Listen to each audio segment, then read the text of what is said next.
Hi everybody, my name is Spammals and welcome to Buzz Aldrin's Cycling Pathways to Mars. Now Buzz Aldrin, American astronaut, Apollo 11, second man to walk on the moon, you may have heard of him. Well, he loves space and he's not done exploring it. He doesn't only want to go to Mars, but he wants us to have a permanent colony there. Now he's scanned himself into full 3D and he's put himself inside this experience, and I believe he's going to tell us a little more about it. So without any more stalling, let's begin! Welcome to the game! Let's get this started. Look here to begin. I believe I am looking there.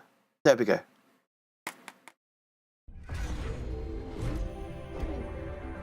Stuff's happening.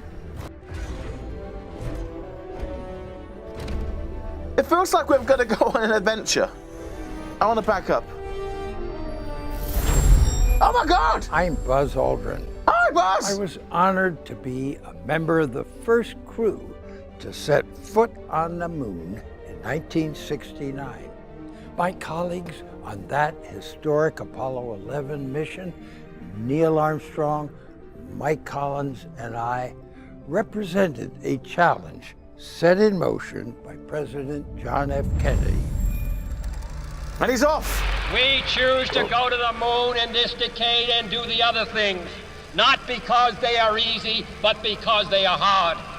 Because that goal will serve to organize and measure the best of our energies and skills, because that challenge is one that we're willing to accept, one we are unwilling to postpone, and one we intend to win. Yes, mate! Just a short 8 years after President Kennedy's call to reach for the moon, Neil and I were standing here on the moon. We're gonna go to the moon, aren't we? Oh wow, that's cool.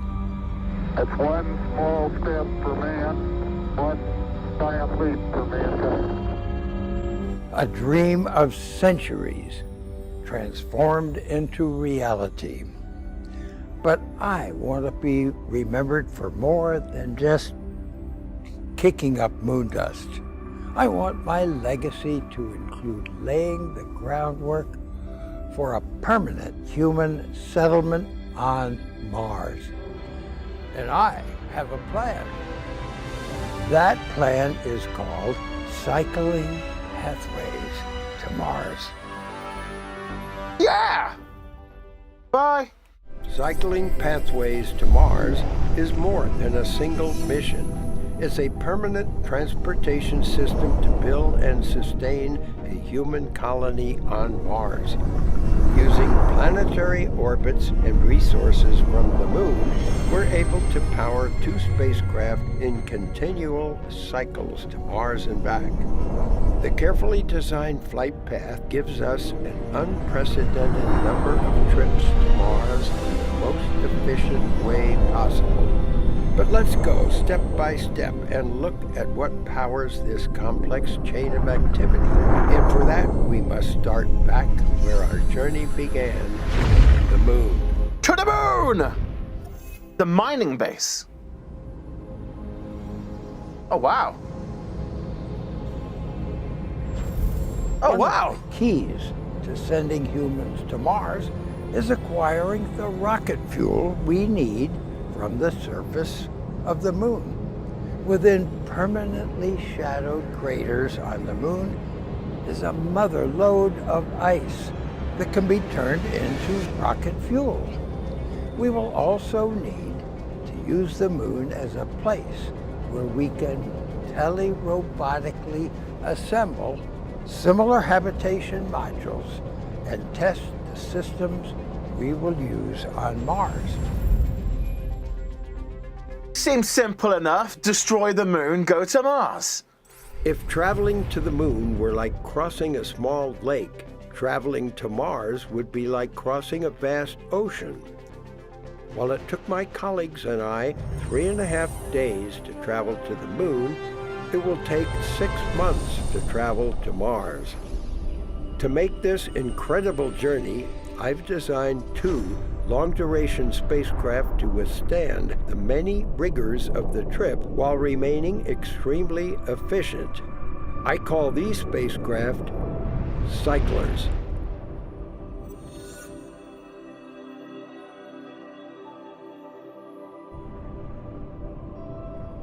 But they look really susceptible to damage. Meteorites is crashing through those solar panels. Landers from the Earth will join up with these cyclers to take international crews on the 6-month journey to Mars. This will allow the future settlers of Mars to travel safely, shielded from cosmic radiation.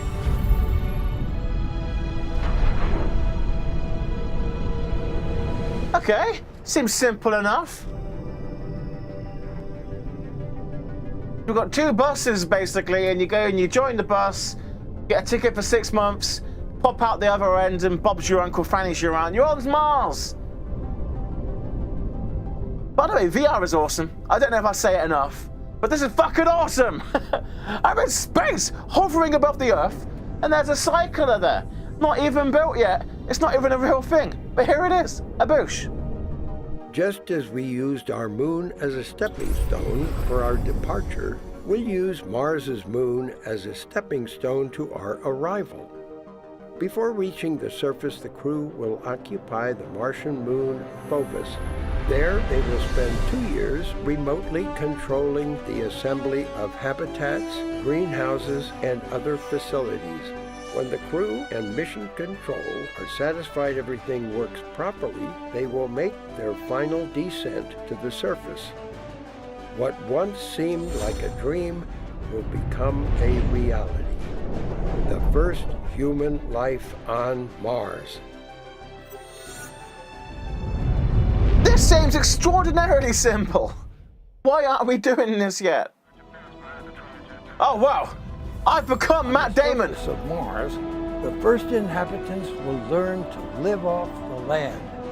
They will grow food and build the next generation of housing structures using local Martian resources. And they will conduct far-reaching research, seeking answers to many questions. What is the future of Earth? Is there other life in the universe? Can humanity become a multi-planetary species? These questions can only be answered by scientists, engineers, architects, and artisans who will not only survive, but thrive on the surface of Mars. I have questions. Wow. Just as President Kennedy said, we choose to go to the moon, now we must choose to go to Mars. For we may know humanity's place in the galaxy today, but not tomorrow.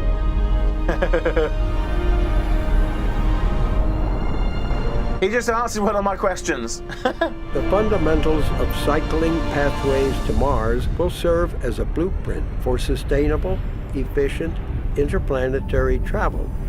For it's in our nature to explore the bounds of space, push humanity's limits, and make the impossible possible. So let's visualize the coming of tomorrow. Grab hold of the future and make it ours. I'm a geek. Abushi! Oh wow. I'm inside one of the Mars habitats. Oh, way to spoil it, game, by not quite loading it in properly. Starring Dr. Buzz Aldrin, created by these very fine people. Okay, that was really interesting. That was really, really interesting. I'm going to keep the goggles on for this outro because I'm having fun looking around. I had questions, but I mean, let's step through it bit by bit. The whole concept seems extremely simple. Like, it's a no-brainer. Makes perfect sense. The whole concept makes sense. And then going the full Matt Damon here on the surface of the moon, growing your own potatoes and everything. That's something, I guess. But my main question is, like, why? Why come to Mars? Yes, because we can. Why go to the moon? Because we can. And, well, there is lots of reasons to go to the moon.